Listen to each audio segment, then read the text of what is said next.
कोविड-19 vaccine Covishield को लेकर सालों से देश दुनिया में कई तरह के सवाल उठाए जा रहे हैं। हाल ही में पेश रिपोर्ट में दावा किया गया है कि कोविड वैक्सीन लेने के बाद से हार्ट अटैक और ब्रेन स्ट्रोक का खतरा बढ़ा है, लेकिन अब इसे लेकर एक बेहद चौंकाने वाली रिपोर्ट सामने आई है। रिपोर्ट में साफ कहा गया है कि कोविड वैक्सीन के साइड इफेक्ट्स हो सकते हैं।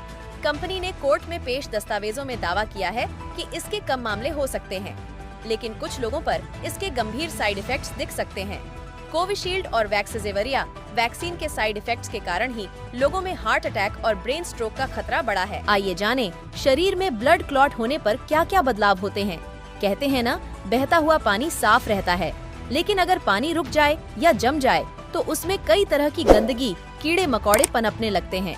ठीक उसी तरह जो व्यक्ति जितना ज्यादा खुद को एक्टिव रखता है, वह उतना ही ज्यादा हेल्दी और एनर्जेटिक महसूस करता है। साथ ही ऐसी व्यक्ति की इम्यूनिटी भी मजबूत रहती है। लेकिन जो व्यक्ति घंटों एक ही जगह बैठा रहता है, एक्सरसाइज, जिम या किसी भी तरह का वर्कआउट नहीं करता, वह धीरे धीरे सुस्त होने लगता है। आजकल पुरुष हो या महिला, वह शारीरिक काम करने से बचते हैं, जिसके कारण उनका शरीर धीरे धीरे बीमारियों का घर बनता जा रहा है। आजकल के मॉडर्न लाइफस्टाइल में ज्यादातर लोग घंटों ऑफिस में एक जगह बैठकर काम करते हैं, जिसके कारण कई सारी बीमारियों का खतरा बढ़ जाता है। जब आप काफी देर तक एक ही जगह बैठे रहते हैं, तो शरीर में खून के थक्के जमने की समस्या बढ़ जाती है। शरीर में खून के थक्के जमना को वेन थ्रोम्बोसिस की बीमारी कहते हैं। थ्रोम्बोसिस की बीमारी क्या है? ब्लड क्लॉटिंग की बीमारी किसी भी व्यक्ति के शरीर में हो सकती है। काफी ज्यादा प्लेन, ऑटोमोबाइल या बस, ट्रेन में घंटों बैठने के कारण यह बीमारी हो सकती है। हालांकि यह बीमारी खतरनाक रूप तब ले लेती है जब ब्लड क्लॉट्स का एक हिस्सा टूट जाता है और फेफड़ों तक पहुंच जाता है।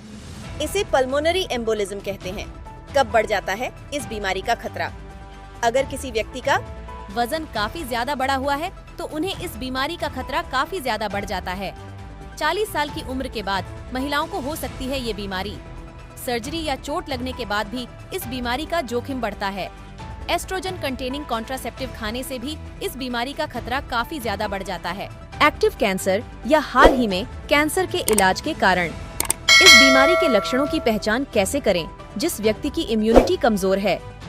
थ्रोम्बोसिस यानी खून के थक्के जमने की बीमारी से अगर कोई व्यक्ति पीड़ित है, तो वैसे 50% व्यक्ति में ऐसे कोई खास लक्षण नहीं दिखाई देते हैं। अगर आप इसके शुरुआती संकेतों पर ध्यान देंगे तो यह बीमारी सबसे पहले पैर, बांह और फेफड़ों को सबसे ज्यादा प्रभावित करती है। इसके आम लक्षणों में से एक है बाहों में सूजन, दर्द, पल्मोनरी एम्बोलिज्म आदि। इस बीमारी से कैसे खुद को बचाएं? अगर आप घंटों तक ट्रेवल कर रहे हैं तो बीच बीच में पैर हिलाते रहें, ताकि इससे आपका ब्लड सर्कुलेशन अच्छा रहेगा। एक्सरसाइज जरूर करें। अगर आप घंटों एक ही जगह बैठे रहते हैं तो थोड़ा ब्रेक लेकर उठें। डेस्क जॉब है तो बीच बीच में उठकर 15 मिनट का गैप लें।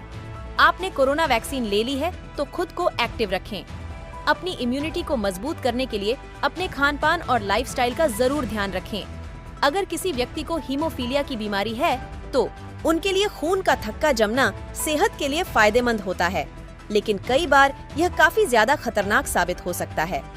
Centres for disease control and prevention की रिपोर्ट के मुताबिक हर साल बॉडी में खून का थक्का जमने के कारण कम से कम 1 लाख लोगों की मौत होती है।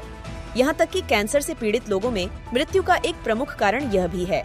ब्लड क्लोटिंग एक साइलेंट किलर की तरह काम करता है। थ्रोम्बोसिस के कारण हार्ट अटैक, ब्रेन स्ट्रोक और प्लेटलेट्स गिरने का खतरा बढ़ जाता है। दिल का दौरा, मायोकार्डियल इंफ्रक्शन, यह एक बेहद खतरनाक स्थिति है जिसमें दिल की एक या उससे अधिक धमनियों में ब्लॉकेज होने लगते हैं।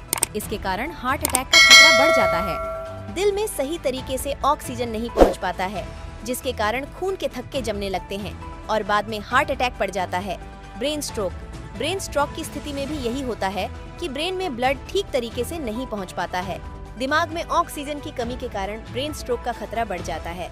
गौर करने वाली बात यह है कि सुरक्षा संबंधित मामलों को देखते हुए यूके में अब ऑक्सफोर्ड एस्ट्राजेनेका की वैक्सीन इस्तेमाल नहीं की जाती है। हालांकि कई इंडिपेंडेंट स्टडीज में इस वैक्सीन को महामारी से निपटने में बेहद कारगर बताया गया। वहीं साइड इफेक्ट्स के मामलों की वजह से इस वैक्सीन के खिलाफ जांच शुरू की गई और कानूनी कार्रवाई हुई। ऐसे ही तमाम अपडेट सबसे पहले और बिल्कुल निष्पक्ष देखना चाहते हैं तो वेब इंडिया न्यूज चैनल को जल्द सब्सक्राइब करें। वेब इंडिया न्यूज चैनल से ब्यूरो रिपोर्ट।